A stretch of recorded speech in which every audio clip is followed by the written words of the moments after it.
Welcome, folks.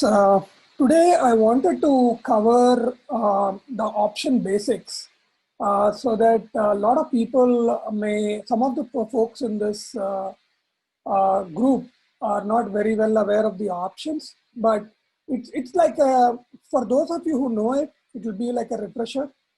We are not going to cover in detail, but we are going to cover some of the important concepts so that it can be refreshed. For those of you who haven't encountered it, please feel free to ask questions so that it could be for the benefit of the people. No question is like something small or big, don't feel that way. Feel free to interrupt and ask, okay? And one thing I wanted to tell you, when I'm sharing the screen, the Zoom chat may not be visible. So just raise your voice. That's all I would suggest, okay?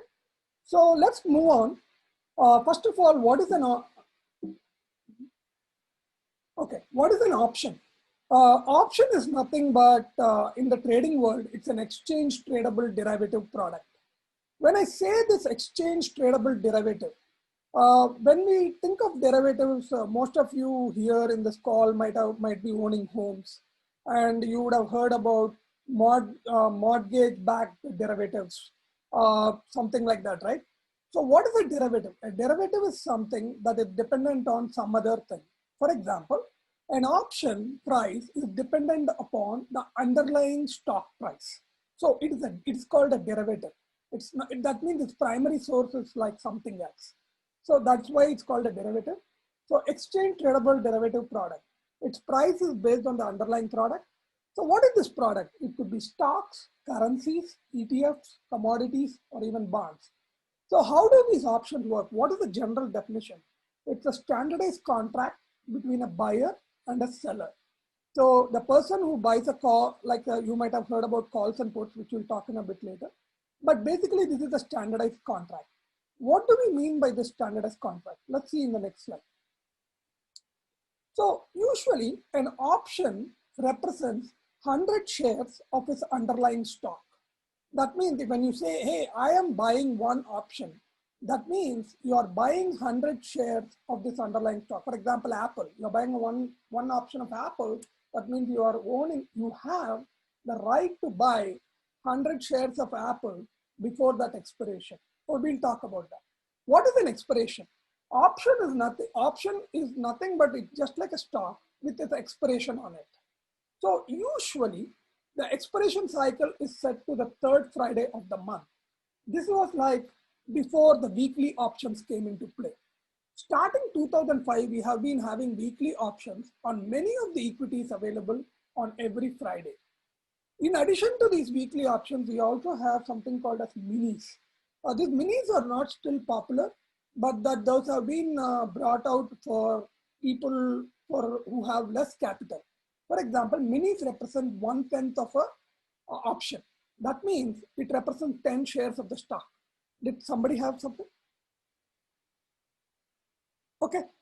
So minis are 1/10 of the regular contract. That means it will have 10 shares. So what I mean by that, the price will be less, the movement will be less, and of course the profit also will be very less, right? That's what it is. But we are not going to cover minis in this section, but it is not still very widely available and used, but it is there and supported by some of the platforms. And if you look at how to identify, it ends up with a number 7 at the end. But let's not discuss about it today. Then we also call something called as a strike price. So now, don't worry if you don't understand the strike price. I will show you exactly what is meant by a strike price, which we are going to do later.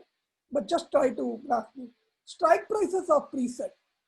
What do I mean by that is all the prices at which you can buy an option are preset.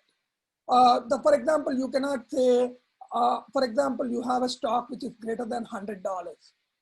Usually the increments will be in terms of $5.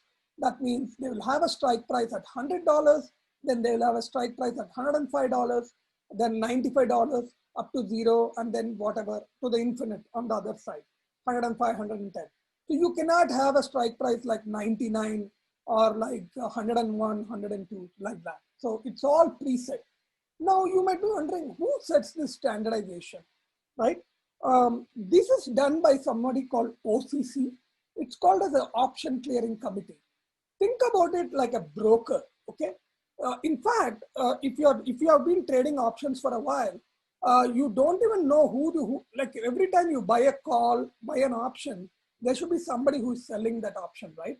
In real world, we go and do this, like, if you're buying from someone, you see that person, you then do an agreement and then get that, right? But here, you won't even see the seller because it's all digitalized and it's all standardized. That means the way the contracts are structured, the way the contracts will change if there is any event like merger event, split event, stock splits, all those things are taken care by the OCC. You don't have to worry about it, how things will look and all those things. At any point of time, your capital will remain the same, whatever you do, and whatever the underlying stock will be 100 shares or whatever, right? That will be there. So this OCC is also insured by FDIC, just like how your bank accounts are insured by FDIC. These OCC is insured by FDIC. That means your options and your money that you put in the options are pretty much insured. Okay. Now let's move on to the next slide.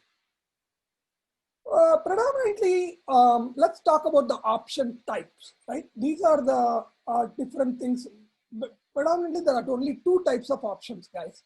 One is called the calls and the other is called the puts. The calls actually means it's bullish. That means if you're betting the price of the underlying stock is going to increase, you bet on it through buying a call that will tell that the stock price will increase. What does a call mean? Try to grasp this statement once. It gives you the right to buy a stock, underlying stock, at the strike price prior to expiration. For example, let's say you have an Apple, and you are having 100 strike price, right? Let's say you bought that. Let's show me an example with the real things. Hold on. Let's take this Apple. Are you able to see my screen, guys?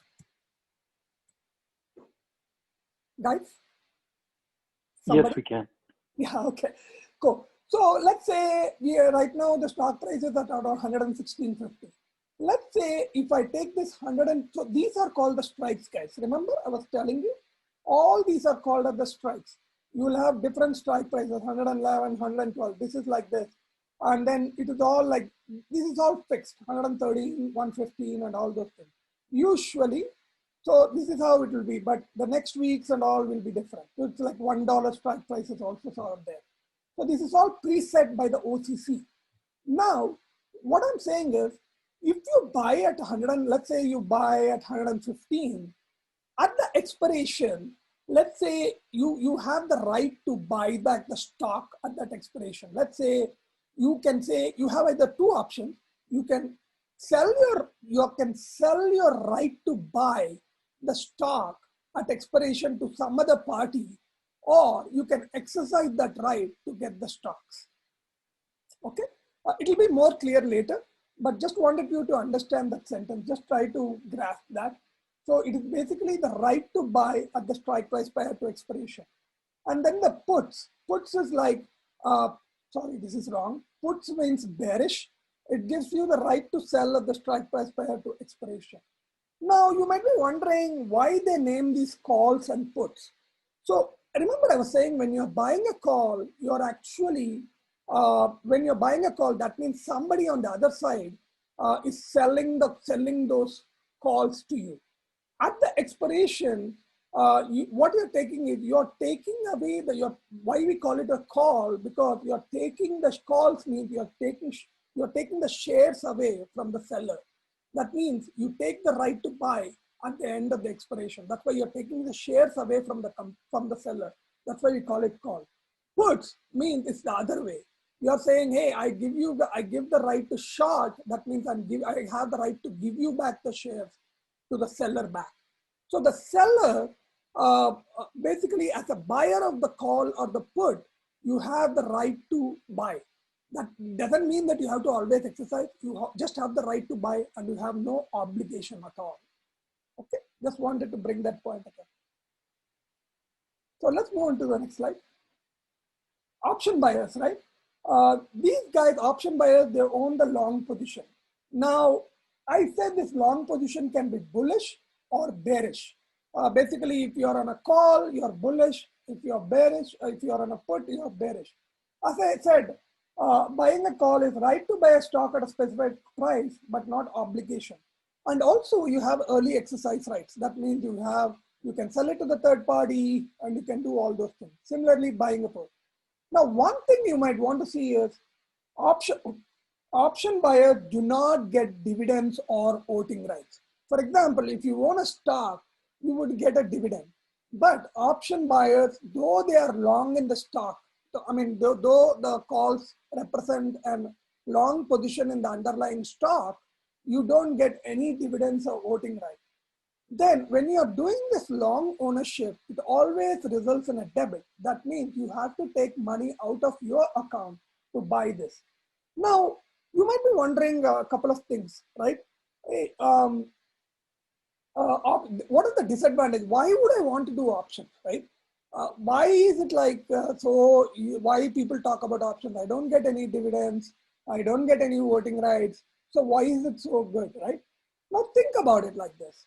If you want to buy, let's go back to our trading platform. If I have to buy, let's say today the Apple is at 116.50, and if you have to buy the 116.50 calls, 160, the 100 shares of Apple at 116.50, you have to shell out around $11,650. That means that is 116.50 into 100 shares. But think about an option, right? This option is 115 is at like $2.86. That means we'll do the math. There's something coming up called option prices, but I just wonder you'll be shelling around 28.60 for this week. So you are spending less and less. Forget even this. Let's go deep in the long-term options. Let's say you're taking Jan 21. Which is next year, or even take 1 year from now, which is September 21st. If I go for September 21st, what will happen? The 115 call is only 1985. So still, you will be spending only, you will be spending only like, if you buy one option, you will be spending only $1,970. So, which is much, much cheaper than you buying the stock. Now you might be saying, hey, there should be now, that is great. Now you don't get dividends or voting right. What is the other advantage? Number one, you can buy it for cheap and you can keep the rest of the amount in cash for which you can get interest from your broker. Maybe that interest could be as equivalent to that or not, but definitely guys, options should definitely become part of your portfolio management. It is one of the risk management tools that you can use to reduce the amount of money that you use for buying your positions. Okay, that's what I wanted to say about it. So that's what it is all about. So let's talk about, sorry, did I move? Yeah, option cost. Typically, you will say something like that. You will see something like this. Buy 5 Apple October 16, 110 calls for $3. Here, what does it mean? Option represents 100 shares of the stock. Price $3 represents the price for a share of the stock. That means you're not telling for 100 shares, but you're saying for one share of the stock, it is $3. So the total price of the one option is 3 into 100, that is 300. You want to buy 5 options, so your total cost will be 1,500. I'm sorry. So whereas if you want to buy the same 100 shares of the stock at 112.58, it will cost you 112.580. Think about it, guys. Apple, you have this option, and you are betting on the earnings, and the Apple gave a very bad earnings, and it nosedived. All you would be losing is only this $1,500.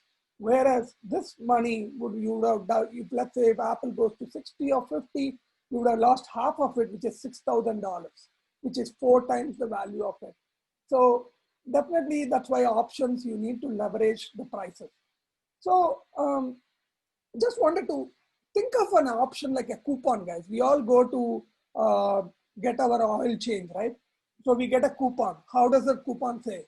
Hey, you can get your oil change, synthetic oil change for $29.99 if it is expiring by this date. So what I'm saying is the original price might be $59.99 and they say $29.99. So the $29.99 is your option strike price and you are getting the right to buy at that price for whatever, right? That is what you get to buy 100 shares of the stock for 110. Here, this 110 is called the strike price or the exercise price, guys. When you get, for example, you keep your options until the end of the expiration, what happens, and let's say your stock price is at $112.58, then your option, then you will get your stock assigned to stocks to you.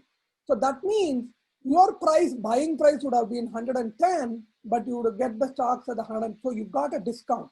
So 112 minus 2, you are already at the profit of $2.58 when the stock is assigned to you. So strike price is where the deal is struck. And as I said before, strike prices are standardized, okay? That's what it is. So let's move on to the move. This is pretty much very standard, guys. Long option prices, long call option prices increases as the price increases. And then the long put option increases as the price decreases. One big advantage of puts is I know we can even short stocks, but that leads to margins. But if you think about puts, there is no naked puts, there is no margins at all. For example, let's say you have a portfolio of $100,000 with Apple, Google, Amazon, everything, right? Now, let's say the market was tanking and how do you hedge that? You can hedge it by buying some SPY puts or even Dojo, DJX puts or something, and you can do a puts so that becomes your insurance, so that you can even capture your downward market. So that is what I mentioned this as an insurance. So it will help you to hedge your losses. So then again, this price of an option, right? It depends upon three factors. One is the underlying stock movement. Number two is the time. And the number three is the volatility. So you might be saying, hey, my option is increasing, my stock price is increasing, but still my option prices are going down. It depends on what option have you bought. For example, let's say today, let's say you have, today we had one trade, which is DKNG. And if you had bought, we bought a 60 puts and we are right now at the money call, at the money puts. Let's say if you had bought up about 55 puts, and what happens, you are out of the money. When you are out of the money, and as you're getting close to your expiration, your volatility and the time, your time decay gets into play, and your option value keeps decreasing. So you might be losing money, though it is moving closer to the 55 and below, you might be losing it. So I just gave that as an example, but I just wanted to bring that up. Okay, then terminology at expiration. Okay, now let's look at this, guys. I wanted to show you this, how it looks. One second. Let's say we want to buy this 115 call with this, wait, we went to January. Hey guys, any questions, guys? I don't feel like I'm talking to myself. Okay, no questions, okay. Okay, let's say we are buying this 115 calls. I click on this app, so it will show me Apple 116. Let's take only one, right? I'll just put a one option and the limit and all those things. So it shows me 2.81. By the way, I use E-Trade, guys. Whatever you have your platform, they will have something called as snapshot analysis. Okay, this will give you an idea how much you will make on a trade or how much you will do on a trade, okay? So let's look at this, snapshot analysis, and then for further clearer, let me put it in Analyze in Trade Labs. Now what happens here? You see here, when I buy a October 9 215 call for 281 limit, The maximum profit is, probability for maximum profit is infinite. Why? If the price increases above 115 and it stays and stays above it, and then if it goes to 130 or 140, all that profit is there for me to take. But what is the max loss? The max loss is only $281. That is the amount that I paid for the call. Okay. Now let's look at the break even. The break even is 117.81. How is that? Because you are looking at 115 strike price and you are paying $2.81 for that call. So we are having 115 plus $2.81 is 117.81.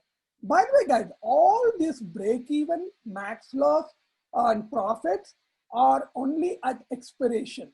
Because if it is not at expiration, there are other factors like time extrinsic value, which we'll talk a little bit later. The time decay and volatility will be there, so which becomes zero at expiration. So we are talking only about intrinsic value. Okay. Now we'll talk a little bit later about the intrinsic and extrinsic value. But what I'm trying to tell you is the break even you should always consider at expiration, it will be 117. If you look at this graph, if the price is at 110 to 114 or even 115, you're losing money. If it is greater than 115, still you're losing money. But at 117.81, you get profit and it can go up. So this is how it looks, guys. Okay. So this is how the profit will go up for a call. So the max loss you can have is at most is $281, which you put for the call. Okay? That's the beauty about option. You can never lose more than what you put. Okay. All right, let's go to the next one. So that's what I was trying to tell you there. Now let's talk about short options, right? So far we talked about long side. Now, when you are buying a call, there should be somebody who is selling your call, right? Now, what do these guys have? They are called as option sellers. These guys, they sell the options. So these guys have obligations while the buyer has the rights. What do I mean by obligation? Let's say if the buyer exercises his rights, the seller has an obligation to give him the shares. He cannot say, hey, I will keep my shares. The reason why he has an obligation, because seller receives the credit. Whenever you are on the short side, you receive a credit upfront. Let's talk about what does it mean in the real world. Let's go back to this thing and let's look at again the options, right? Remember, I was telling you 115 calls, when you're buying, when you're long, what you're telling is, you're telling that, hey, I'm betting that this stock is going to go up. But when you're short, you're telling me that, hey, I am betting that this stock will not exceed 215. If it exceeds 215, then I will be losing. In fact, we'll also look at the charts, how it looks, okay? Now on the ask, I'm getting a long option, but on the bid, I will get the short option. Now you might be asking me, why this bid and ask?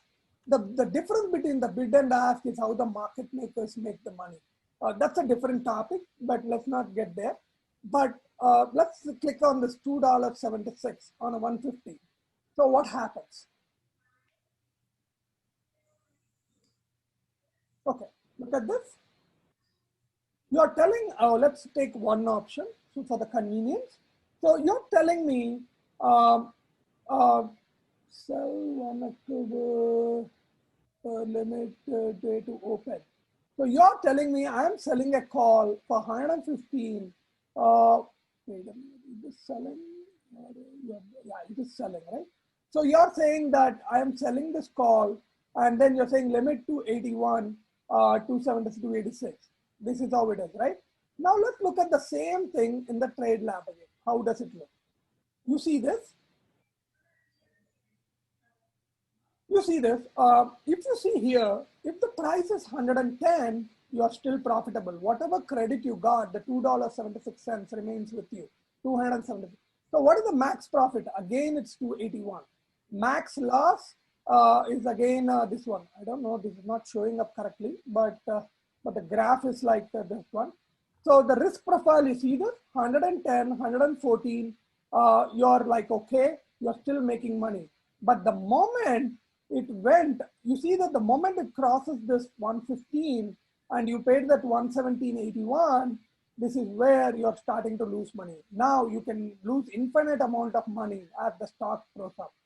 So you have to understand the seller might lose a lot of money if the stock goes uh, against him, against his bet that the stock will remain low. So this is the selling thing. This is one thing I wanted to say, guys. Okay, so that is what. Now there are two ways you can short an option, right? Again, in short also there is a short calls and there's a short puts. Short calls are the bets that you are betting that the call that the option, it's opposite to the long call. You are betting that the stock will remain low. Whereas the short put is an opposite of long put. You are betting that the stock will remain above a certain price. Okay. Yeah, we have graphs which I will show you later. But what you have to understand is there are two ways you can play all these things. One is the naked shots and the other is the spread. When I say naked shot, what I mean is you can just sell a call. For example, a lot of people do covered calls, like, they do that. But I would not recommend that because number one, it requires a lot of margin and it's going to eat into your margins from the account. But that is one way of doing it. And the second way is the spreads, where you have an inherent hedge against your shots. So that way, and also your margins are very, very less. And all you need is the difference in the strike price minus how much you spend. Okay. So as I showed you in the graph, risk is unlimited beyond the break-even points. Rewards is limited rewards. That means you can only make $281. You cannot make, in the example that I showed, you cannot make anything more than $281. So but the option sellers can get out of trades at any point of time by buying back the contracts. If they feel the stock is going against their bet, they can always buy back and get out of the trade. Any questions, guys, so far? Guys? Okay. None, Srini. Okay, so far everything clear? Yes, thank you. Okay, so short options, this is about the short options, guys. Now let's go to, so as I mentioned, option seller can, by buying back the contract, I never recommend naked shorts, need an inherent hedge using spreads. Spreads is a different topic. We'll talk about it in another training because it's by itself, it's huge. We have some blog posts which you can look at it for vertical spreads, which is the most common type. But we are going to do a lot of training on these options in the coming weeks. Okay. So, but right now, just understand that spreads is a preferred way of selling. Okay. So now let's go to the next slide. Okay, this is the long call, guys. Let's say you are long on a call. You say you have a buy one ABC, May $50 call for $5, right? Now what happens? If that means your strike price is 50, guys. That means you're betting that your price will stay around 50, more than 50. For you to make a profit, your price should be greater than 50 plus 5, which is $55. But if you look at this graph, if it is 35, you only lose $5. Even if it is 55, you lose whatever you put. But beyond that, you're in a profitable zone, right? Let's take the next example, the short call. When you're shorting, we already saw this. This is the $5, it goes down, and then it keeps going down and down. There's an unlimited risk here, but a limited reward here, okay? Now, similarly for a short put, when you're shorting the put, I remember I was saying you're betting that the stock is going to go up than the price that we bought in, the strike price. So $50 put, so that means you put $5 for it. So that means you've already collected the premium of $5. So if the stock price is 15, it goes to minus 15, you're losing money. You lose your $5. You lose only your, you have unlimited risk. But the moment it goes above 50, you're safe. You make always the $5, but the reward is limited. You have only $5, right? That's what it is saying. The next is I wanted to talk about a little bit of options terminology. Guys, just wanted to bring this up. All options, all stocks do not have options. What I mean by that is there are some stocks that still do not have options, especially the stocks that are below $5, and they may not have even options, right? For example, I think I know one stock. Hold on a minute, if I'm right. Oh, this has, see, this doesn't have any, this is Just Energy Group. It's a it was at 28 cents and it made a big move to $7.44 in recent times. And now it is at $5.17. They don't have options. So if they are coming from the penny stocks and then they move, they may be listed, but they don't have options. There are a lot of stocks like this that don't have options, okay? So you have to be, you must be hearing the term optionable. That means that stock has an options, okay? That's what it is. Then, as I mentioned before, calls means generally bullish. When you're saying, hey, you're bullish, that means they're buying calls, puts for the bearish. This is a very, very important thing, guys. American versus a European, right? What it means is American okay, let me show you an example. If you go to, right, CBOE.com is a big option stock exchange. Okay, if you go here and you click on products and you click on single stock options, right?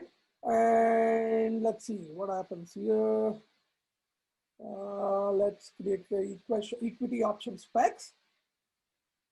You see, this is all you'll see every time. Symbol, remember I was saying it's a standardized way. They do it this way. They have all the symbols, strike price intervals, strike prices, expiration, positions and exercise limits, margins. There should be somewhere, exercise style. Exercise style is called American. What do you mean by American? American means you can exercise, that means that you can exercise your options before expiration. All equity stock options are American style, whereas some of the ETFs are like European style. What is European style? European style is nothing but you cannot exercise your options before expiration.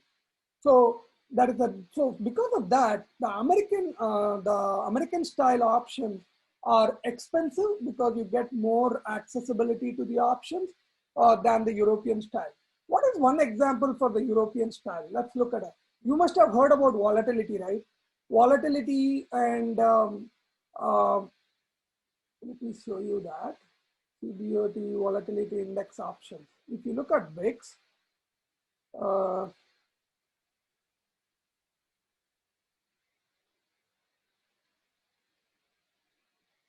trying to get you this. 1 second, guys. Where are they? Futures and option contract, VIX options, weekly, somewhere it should be there, guys.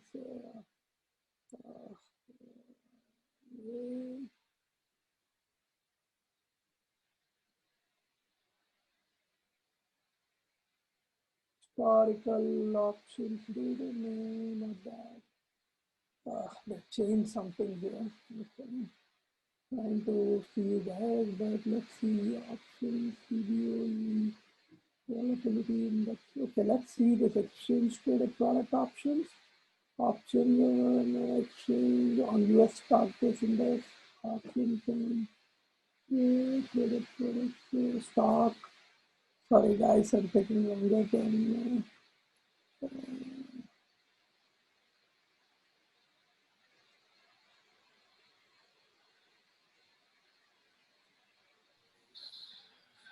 I'm not able to find this information, but VIX is European, and sorry, there is somewhere the information they've changed it the way they used to show that.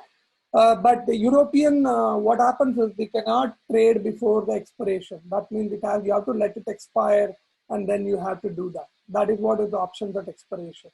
So that is what is that. So definitely they have somewhere here, but for the benefit of time, I'm just putting that. But there are some ETFs like OEX, which are traded on both European and American. What happens is the OEX is for the American, and XOE is for the European. So the OEX is definitely expensive than the XOE. They just reverse the symbols. Okay, that's what it is. Okay, so that's pretty much about what is the exercise style. Okay, so you have to remember that American style options are a little bit expensive. And when I say open versus closing, oh, sorry guys, open is like when you are opening a position, and closing is like you're closing the position. If you look at any of the four things, right? Let me show you this one more time. If you see here, and you go to this options, let's take something again, Apple. And if I click on this,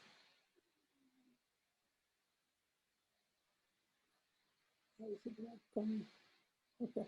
If I click on this, right, you will see there will be four options. So when you buy, there'll be, you're saying call, put, or something like that, right? So again, buy call, buy to open a call, buy to open a put, then there'll be sell to close on a call, sell to close a put, right? So whenever you're selling the option, you have to buy back.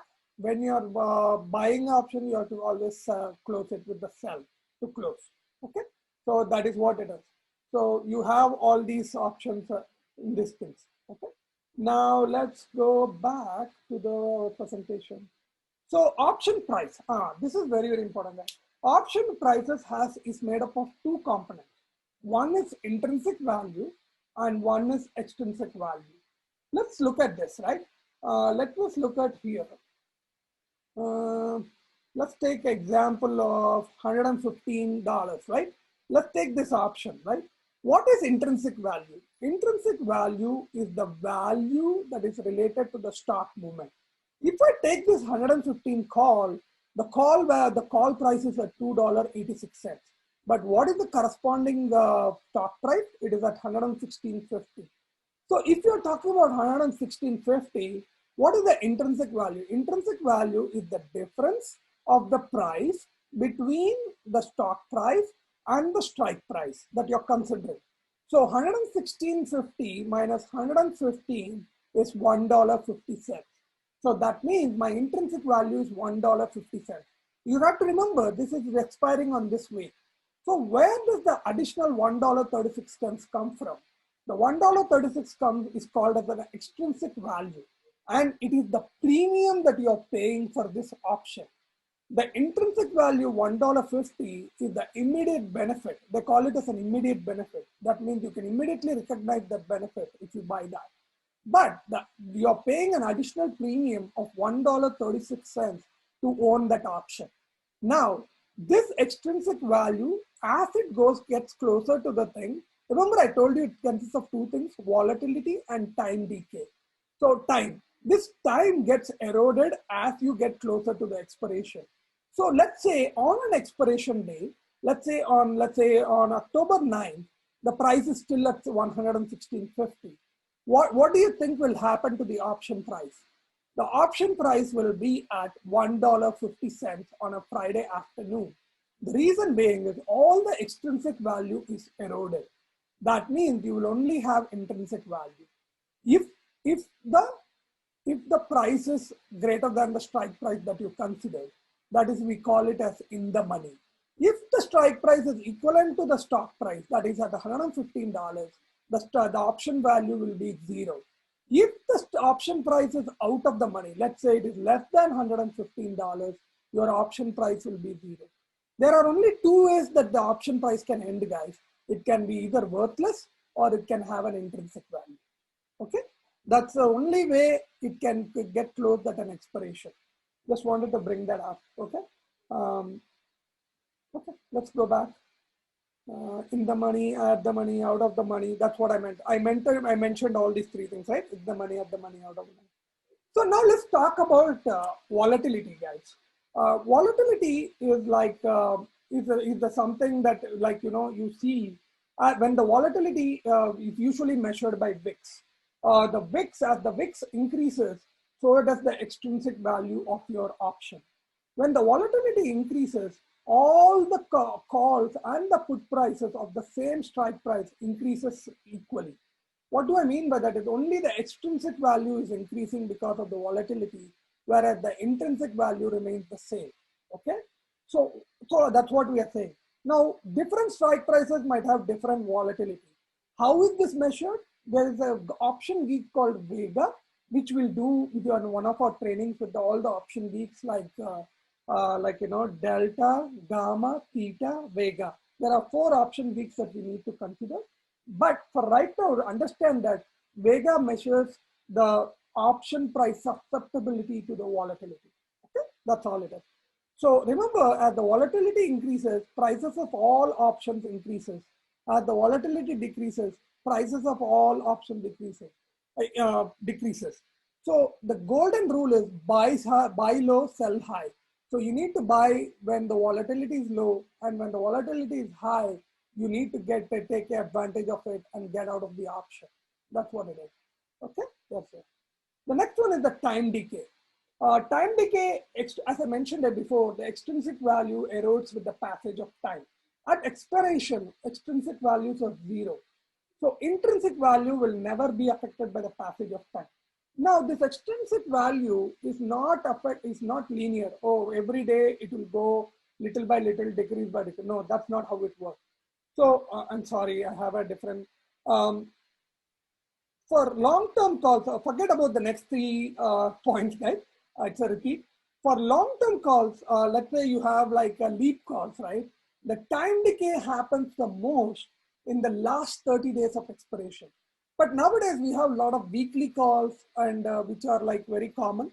So when does the time decay happen? The time decay happens the weekend prior and on a Thursday evening.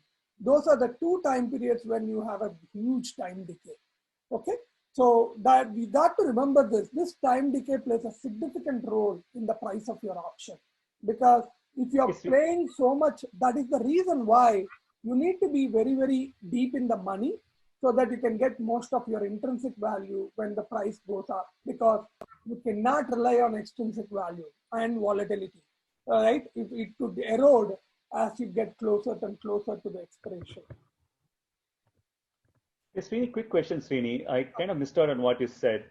You said the volatility changes on 2 different times. So you mentioned like a Thursday. What are the 2 factors on which you mentioned the Greek, but other than the Greek, you mentioned 2 factors that have an impact on the time decay, right? What are those?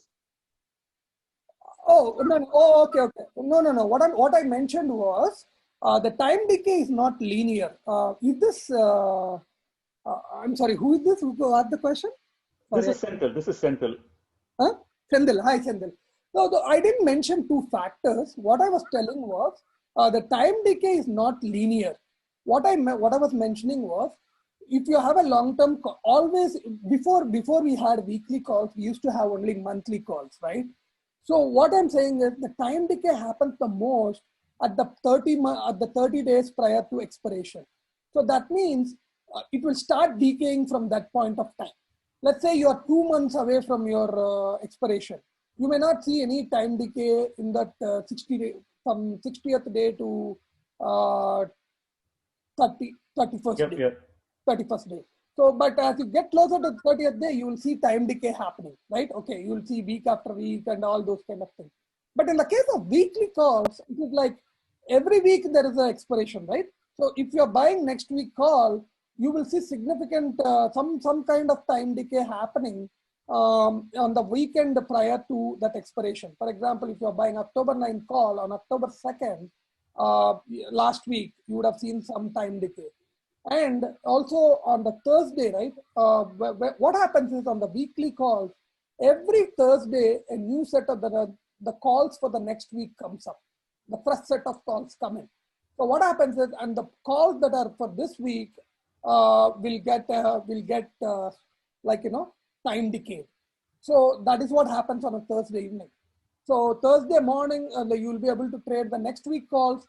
And that way, what happens is the time decay is the max. I was not telling two factors, but I was just mentioning this is when the time decay happens the most. Did I answer your question, Sundar? Yes. That helped, because I initially missed the 30-day thing that you mentioned, and I Yeah, heard the now Thursday, but I wasn't sure what you yeah. meant by the Thursday. Thanks for the clarification.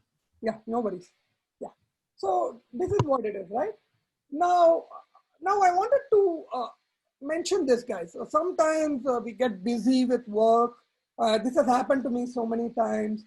Like say, yeah, this is, let's say you think that the option is expired. Let's say you have an option. Let's take this example again. 115 calls, right?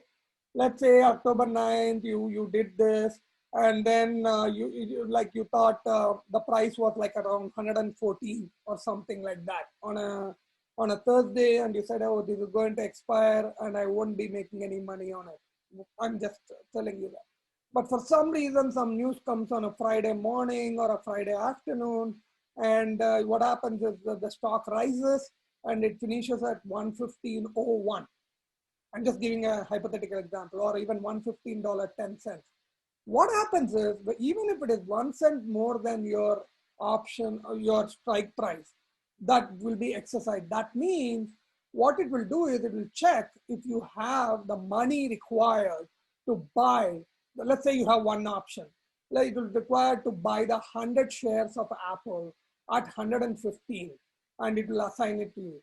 That means next day, next evening, when you next Monday morning, you come in and see you'll be having 100 shares of Apple sitting in your account for $115.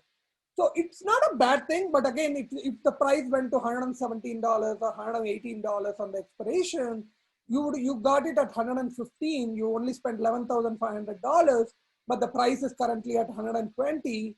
So you can sell it outright for $5 profit. But it's a profit on the stock, not on the option, right? Which is not much, but still it's better than something. Then the other thing what I wanted to tell is, the second thing is, even out of the money, remember I was telling it's around 14, some big news breaks out. So you have to be careful if you don't want it to get exercised or all things. Now, I wanted to say exercising is like you buy back the shares, and then sometimes you, let's say the option price was doubled. Let's say you bought a 115 call for $3, $286, and some Apple stock went up, it went to $20, and you want to sell away your options to a third party. That means you're selling the right to buy the option, right to buy the stock to some other party. This is what usually happens, especially when you're doing debit. We recommend you to do this, to sell the right to buy to someone else, because that is how you make maximum profits on options. Okay, so that is one thing. This is called automatic exercise. If you don't do anything about it, you will do that. Usually, when you are long on a call, long on an option, we recommend you to sell the right to third party. If you're short on an option, you can keep it, let's say, you can keep it till the last minute to get the maximum profit. Anyway, you would have got the credit and you can just let it expire. Okay. Anyway, the time decay comes into picture and it's good for short sellers. Okay. That's it. So, okay. Srini, Raghu, a quick question. So are you saying sell to close is different than deferring to sell? Come again, I'm sorry. So the sell to close on an option is different than, you said deferring in the previous slide, I think you had something said deferring to sell it to somebody. So, no, this is selling. Oh, okay. Let me tell you this, right? Let's say the same example, right? I took this 115 call, right? Now I bought it for $2.86, right? I buy this call, I bought it for $2.86. Now you are watching that, you bought it on today, let's say. Now Apple went to $120 and your option prices are at, let's say, $5. Yeah. Now you can go and close that option, right? That's what I meant by selling. Sell to close. Yes. Yeah, sell to close, and you can. What it happens is you're transferring the right of you're transferring your right to buy the stock at your strike price to someone else by selling it. Okay, so that's what you mean. Sell to close is same as transferring your right. Sorry, that's what I meant. Yeah, that's okay. Yeah. I just wanted to explain that to make clear. Okay. So let's go to the next one. Just wanted to talk about this market mechanics again. Stock goes up, calls increase, guys. Preferred in the money unless you expect explosive movement. Let's say you have like a biotech stock like Marna or something, which is coming up with the results like FDA approvals or something like that. Then unless you have a big explosive movement which will take the stock price above the strike price, out of the money strike price that you bought and way above, so that you can make so that it becomes deep in the money calls, unless you have that kind of a scenario, I would highly recommend to buy preferred in the money. The reason being is deltas are always higher. A delta is nothing but how much an option price moves. Again, we'll do this more details in Option Geeks, but just wanted to introduce to you. Delta is the amount an option can move for every dollar move in a stock. And as it becomes deep in the money, there is another option geek called gamma, where the amount of delta change. That means, let's say you're at 100, let's look at this example, guys, just for your example. If you have 115, this is in the money, and look at this delta. Delta is 0.625, and this means this is 0.07 is gamma. So let's say tomorrow, this is for 116.50. Let's say it goes to 117.50, then your delta will keep increasing. It will become 0.69 because 0.625 plus, then this is the variation of delta for every dollar move. So it will become 0.69. That means your options are moving faster now. So deep in the money calls will get you more value for your buck as it becomes deeper and deeper.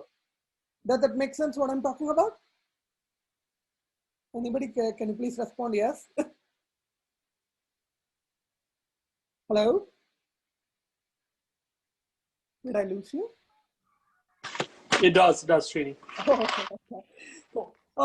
So that is what it is. So deep in the money calls, so that's what, but again, there are always scenarios where there will be also exclusive cases and all.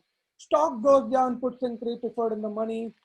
This is the typical scenario where we are right now in the market. Its stock goes sideways, always it goes down as the extrinsic value erodes with time. As the stock goes down and up and down, we are seeing with the Tesla calls, we are seeing with everyone because it's like moving sideways. It's moving up and down between a range. Unless it breaks out, the intrinsic value cannot increase and extrinsic value keeps eroding. Okay, just wanted to bring that. So some of the pricing principles, guys, this is just for one thing. I don't know what is the time. Oh, we are already 6:30, 1 hour. So let's finish this. So deep in the money calls are always worth more, guys. What I mean by that is, as I mentioned, lower strike calls are worth more than the higher strike calls. So on the same side with the puts, higher strike puts are worth more than the lower strike puts. Then also, delta longer dated options are worth more than the shorter dated options. Why? Because if you have a longer dated options, there is a very high possibility of the options moving in the right direction. So that means you will have more buck for your value, so that it will be pricier and all those things. And also, as we already saw, as volatility increases, price increases. And as I mentioned before, options at expiration are either worthless or will have an intrinsic value, right? And finally, this is a very important, guys. Difference between two call prices or put prices cannot be greater than the difference in strikes. Let's look at that. Difference between call prices and put prices. Let's say you have this 115 and you have this 120. 115 is what, 286? Oh, I'm sorry. And 120 is like 64. So how much is it? $2.86 minus 64 is $2.22, whereas the difference is $5. So this is the concept of spreads, guys. So definitely this will never be greater than the difference between the two strike prices. Okay. So that is what you have to understand. Okay. So that's pretty much it, guys. I wanted to talk about it since we are running over the time. We'll stop here. Any questions?